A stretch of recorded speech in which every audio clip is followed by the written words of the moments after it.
Kakaraan ko lang sa Devil's Corner. Sayang din yung nakita. Wala masyadong tao kasi wala nang tambay, wala nang pumipitik. May mga nanguhuli at rate. Kaya ngayon wala nang tambayan. Ito si Kuya Sar natin mabait. Pinaon tayo kanina. Tumigil lang ako.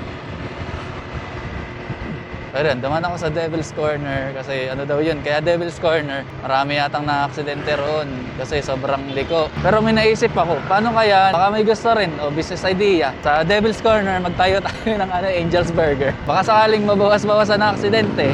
Kasi may may angel na may guide na, may guidance na. Angel's Burger, Angel's Corner, magiging Angel's Corner na siya. Magandang idea yun. Ipipitch ko nga yun sa mga investors. Kano ba franchise ng Angel's Burger? Kaya natin paghati-hatian. Game. Maganda yun. Babalik yung sigla ng Devil's Corner. Babalik yung dami ng tao. Buy one, take one ba yun? At the same time, daming Tsaka hindi rin ako hindi rin ako makakatigil talaga. Yung mga ganyang picture-picture. Kasi gusto ko lang talagang mag-rides. Mamaya na parang every 2 hours ang tigil natin. Check natin kung nakakailan na tayong distance para ma-estimate rin natin kung kailan tayo makakarating ulit sa ating unang point o ating starting point. Basta yun. So pasampalok na ito. Parang halos kalahati na. Hindi pala, matagal. See you later, 7:45 AM. Yan, hindi pa 7:45 pero dito na ako ulit. Dito na tayo sa Sampaloc, Tanay. Yung kabi-kabila na yung nakikita kong kainan Tanay Highland, Cielo Alto. Ito yung Martisem. Sikat din na papicturan. Pero we don't have time. Wala akong time para bumaba at magpicture. Actually meron pero hindi ako pala post talaga ng mga ganun. Yan, Sampaloc, Tanay, Mabel's, Gilan Marie. Mamaya madadaanan natin yung Kape Natividad, tsaka yung Wendell's pa yata. Tsaka yung Kabsat, kinainan namin ng birthday ni nanay. Hindi, last year. Kasi yung birthday ni nanay, sa bahay lang kami. Cityscape, sikat din to. So from Sumulong Highway, talagang kapag dinaretso mo, yan Tanay, Natividad. Isa pa palang Natividad. Pagkaiba yung Kape Natividad. Nasaan na tayo? Mali pala, hindi pala Wendell's. Wendell's Al Fresco. Malapit na tayo sa Sampaloc Tanay Crossing. From Sumulong Highway, Sampaloc Tanay Crossing. Parang ilang minutes pa, ilang minutes na lang, 5 minutes siguro.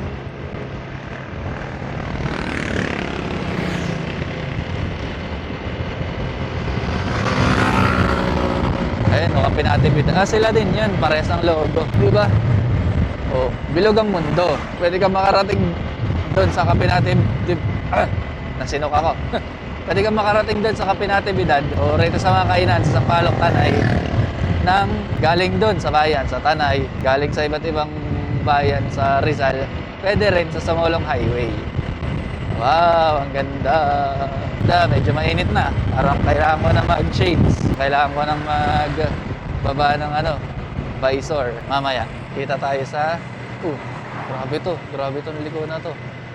Kailangan iingat dito sa may Pine Hills Park. Parang hindi ko napansin tong liko na to nung kung may pumunta riyan. Lamig, sarap. Kailangan ko talaga magtipid ng battery kasi parang ilang percent na lang. Mahaba-haba pa. Paseo. Maganda rin ron sa Paseo. Hanip, may sinasabi ako, tas madidistract ka Francheta Hills, may Sihana. Maraming kainan rito sa sa Sampaloc, Tanay. 200. Pero dito tayo sa Pa-Infanta, Quezon. BNK, Bugoy na Koy-Koy, Cafe and Resto, 2 joints. BNK. Hindi, yun, budbud ni Nanay Kaling yata. Pero BNK kasi, hanip ang brand ni Bugoy na Koy-Koy. Talagang lumalabas kahit saan. Ito yung Kabsat. Rito nag-birthday si nanay nung last year. Actually, pwede na akong bawa, nasa crossing na ako sa Tanay, Sampaloc. Pwede na akong bumaba sa Tanay. Hindi na ako dediretso ng Infanta o Real. Hindi na ako dediretso sa Quezon. Bababa na ako ng Rizal para pauwi. Parang doon yata yung medyo half point nung actually hindi kasi kung 2 hours pa lang tayo nag-rides, 1/3 pa lang. Wala pa sa 1/3 kasi hindi naman mabilis yung pagtakbo ko. Siguro sa mapa, parang ganun, magiging nasa pakpak ako nung nasa pakpak ako ng paniki, yun yung maiikot ko. Pero nakaset ako ng nakaset ako ng talagang bubuhay natin yung paniki loop, Batman loop. Naisip ko kalahati. Kapag bumaba ako ng Rizal, galing Sampaloc, kalahati ng paniki ang lulup ko. Ano yun, half bat. Yung half bat. Hindi naman na wag ganyan na Wag ganun. Dapat kapag may isa tayong goal, ituloy natin. May pahinga naman tayo mamaya kaya hindi naman tayo papago. See you na talaga mamaya, 7:45 AM. Saan tayo abutin? See you!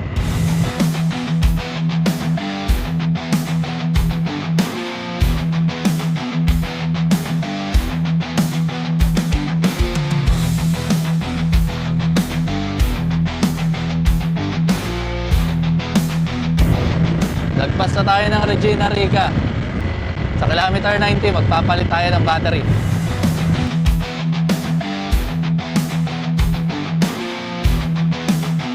Hindi nakukuha ng camera yung parang may mga ilaw-ilaw kasi Pero talagang saklob na saklob tayo ng puno.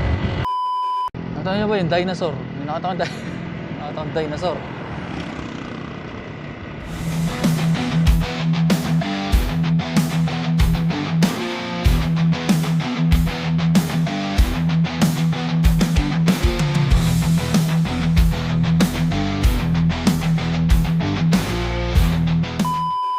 Look, I love Tanay Rizal.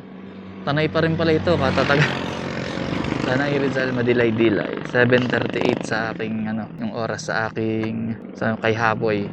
Pero sa orasan ko ay kasi late na ng mga 3 minutes yata. Meron pa tayong ilang minuto para magpahinga talaga. Tsaka ayoko magpahinga rito gawa ng maraming tao. Ako introvert. Tuloy pa natin ng konti. Tumigil lang ako, ang ganda ng lugar. Kaso may mga rides talagang may mga talagang point na hindi naman boring pero wala akong magagawa. Kasi wala rin naman ako kasama. Kaya siguro kung antukin ka, talagang aantukin ka. May part na aantukin ka rito. Hindi naman ako antukin. Kaya ayos lang sa akin. Tsaka na-enjoy ko yung kalmado, pagkakalma ng paligid. Kaya okay lang. Tapos meron din pala yung akala ko mabagal lang yung takbo. Tapos pagtingin ko sa sa speedometer, nasa 50 na plus, 50 plus, ganun. Ayun, 50 plus. Pala ko, parang nasa 30 lang. Tapos kanina, mapapa 60 ka rin pala talaga kapag yung naboboring ka sa daan. Tapos, hindi mo masasadya na akala mo mabagal ka pa. Yung pala, mabilis ka na. Kaya, ingat lang talaga. Pagka may kurbada lang, talagang mag-aano kayo. Kung may minor, tansyahin ninyo kung talagang kakayanin ang speed ninyo para hindi ma-overshoot. Yun ang kadalasang ng aksidente. Ayan, 7:40 kay Hapoy. In 5 minutes, mag-alarm na yung phone kung saan tayo abutin. Kita-kits tayo doon.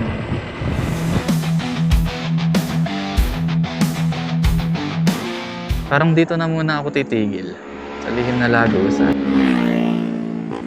Dun.